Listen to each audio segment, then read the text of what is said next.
Moses stood before the vast assembly of Israelites, his weathered face glowing in the early morning light.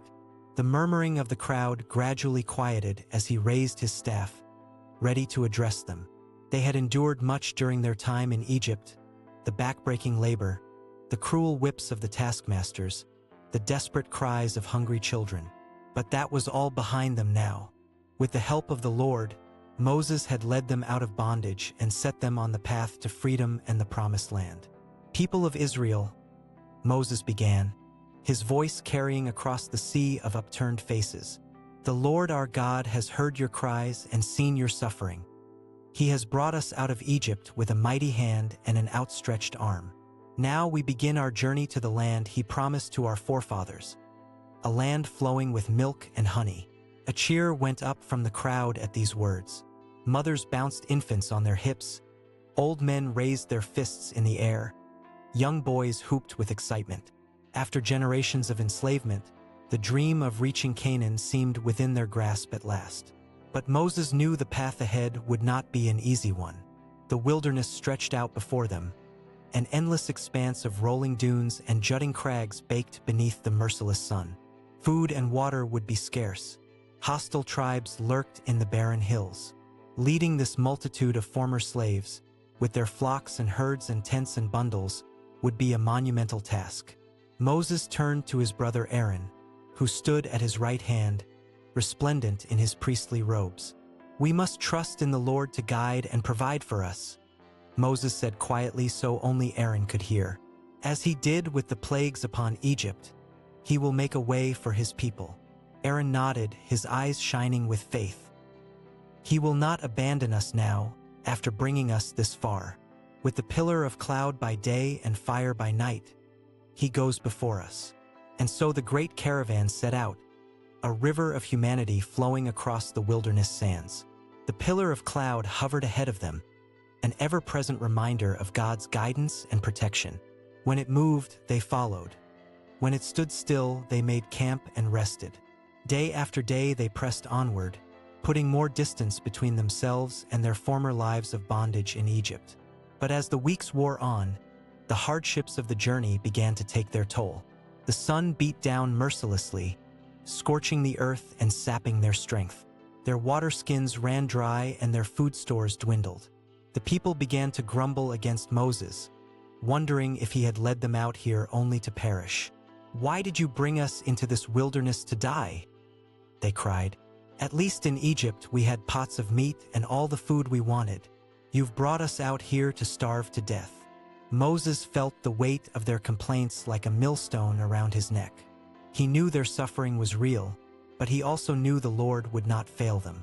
Falling to his knees, he cried out to God to help his people in their time of need. And once again the Lord answered. In the mornings, the Israelites woke to find the ground covered with a flaky white substance, delicate as frost. "What is it?" they asked each other in amazement, giving it the name manna. Moses explained that this was the bread the Lord had promised to rain down from heaven. Each one was to gather only as much as they needed for the day. In the evenings, flocks of quail descended upon the camp, providing meat for the hungry multitude. The Lord faithfully sent manna each morning and quail each evening, sustaining his people in the barren wilderness. On the sixth day, he provided a double portion so they could rest on the seventh day, the holy Sabbath. Still, the journey was arduous, and the people's faith wavered at times. When they came to a place called Rephidim and found no water, they quarreled with Moses and accused him of bringing them into the desert to die of thirst. In anguish, Moses cried out to the Lord, "What am I to do with these people? They are almost ready to stone me." The Lord instructed Moses to take his staff and strike the rock at Horeb. When he did, water gushed forth in abundance, enough for all the people and their livestock to drink their fill. The place was named Massah and Meribah because of the Israelites' quarreling and testing of the Lord. As they continued on, the Israelites faced other trials and challenges. At one point, the fierce Amalekites attacked their rear guard, preying on the weak and weary. Joshua led the fighting men of Israel out to face the enemy while Moses stood on a hilltop overlooking the battle, the staff of God raised high in his hands. As long as Moses held up his hands, Israel prevailed. But when his arms grew tired and he lowered them, the Amalekites gained the advantage. Seeing this, Aaron and her seated Moses on a stone and stood on either side of him, holding up his hands until sunset. With the help of the Lord, Joshua overwhelmed the Amalekites with the sword. Through it all, Moses sought to lead the people according to the Lord's commands. When they came to Mount Sinai, God called to him from the mountain, instructing him to consecrate the people and have them wash their clothes in preparation for a divine revelation. On the morning of the third day, the Lord descended upon the mountain in smoke and fire, accompanied by thunder and lightning and a loud trumpet blast.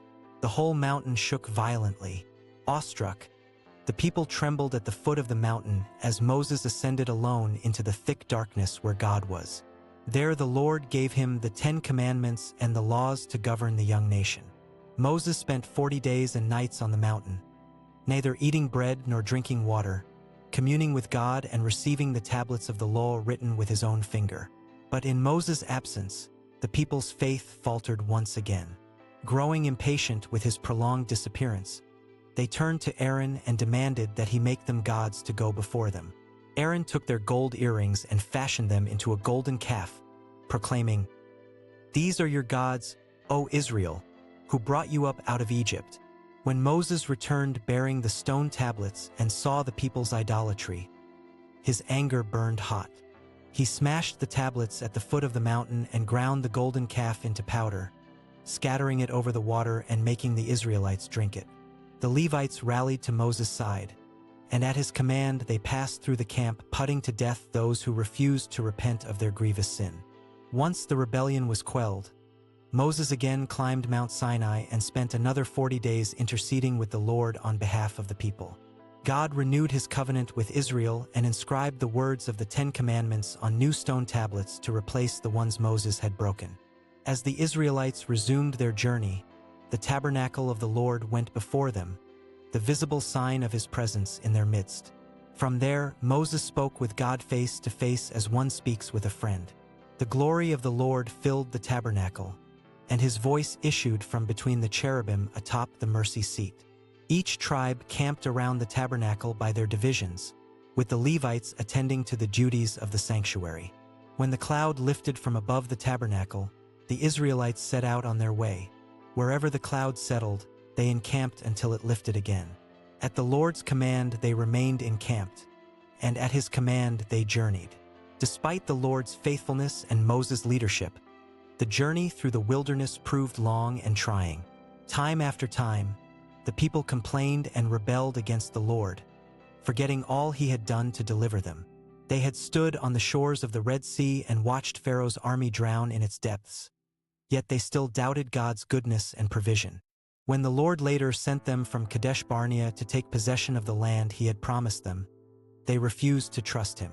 Terrified by the reports of giants in the land that devoured its inhabitants, they threatened to stone Joshua and Caleb for daring to urge them to obey God. Instead, they insisted on appointing a leader to take them back to Egypt. This final act of rebellion sealed their fate. All those 20 years old and above who had grumbled against the Lord would perish in the wilderness, never setting foot in the promised land they had rejected. Of that faithless generation, only Joshua and Caleb would enter Canaan. So for 40 years, the Israelites wandered in the wilderness in fulfillment of the Lord's vow. A year for each day the spies had explored the land of Canaan. They bore the consequences of their unbelief and disobedience. Throughout this time, the young nation experienced both hardship and provision. At Kadesh, Miriam died and was buried. There too the congregation grumbled for lack of water until God instructed Moses to speak to the rock and bring forth water for the people and their animals. When they set out from Kadesh, the people grew discouraged because of the difficult journey and spoke against God and Moses, lamenting the lack of bread and water and their weariness with the miserable manna food. In punishment, the Lord sent venomous snakes among them, and many perished from the deadly bites. In repentance, the people came to Moses and acknowledged their sin. At God's command, Moses made a bronze snake and mounted it on a pole. Whenever someone was bitten, they looked at the bronze serpent and lived.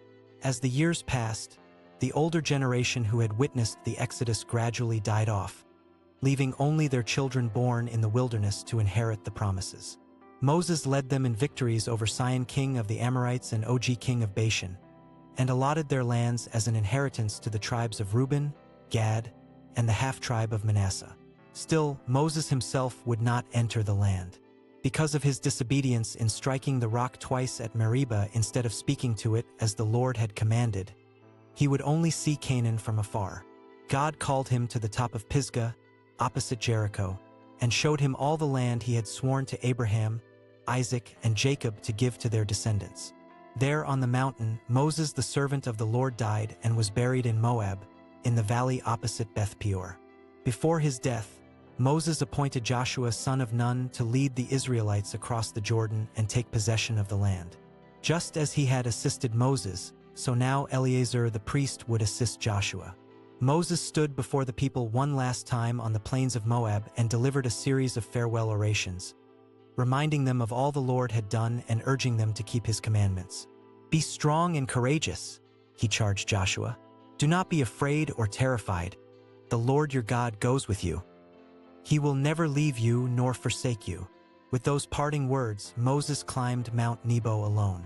From the top of Pisgah, he gazed out over the promised land, taking in the sweep of the Jordan Valley, the distant mountains of Judah, and the glitter of the Mediterranean Sea beyond. He knew he would not set foot in that good land, but he also knew that the Lord's purposes would be accomplished through the new generation.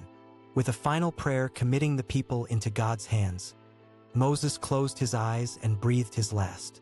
The Israelites mourned for Moses 30 days before readying themselves to cross the Jordan behind the Ark of the Covenant. After 40 long years, the day had finally come to enter the land of promise. As they broke camp one last time, Joshua son of Nun stood tall at the head of the people, his face set toward Canaan. He remembered Moses' final charge and took courage in the Lord's promise to be with him. The future lay bright before them, a land of their own at last. Squaring his shoulders, Joshua lifted his voice and cried, "Forward, O Israel! The Lord your God goes before you. Be strong and courageous." And with a mighty shout, the nation set its face toward home.